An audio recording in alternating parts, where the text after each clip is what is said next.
แขวงบ่อแก้วเข้มงวดทำลายสินค้าหมดอายุและสินค้าลักลอบน้ำเข้ามูลค่ากว่า64ล้านกีบวันที่24ตุลา2025ผ่านมาแผนกอุตสาหกรรมและการค้าแขวงบ่อแก้วได้จัดพิธีทำลายสินค้าที่เสื่อมคุณหมดอายุและสินค้านำเข้าที่บ่ถูกต้องตามกฎหมาย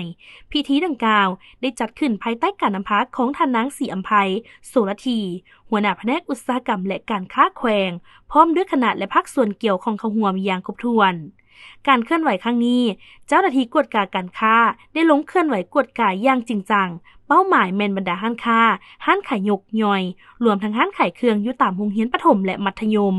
การกวดกาแม่นอิงใส่กฎหมายว่าด้วยการปกครองผู้สมไซ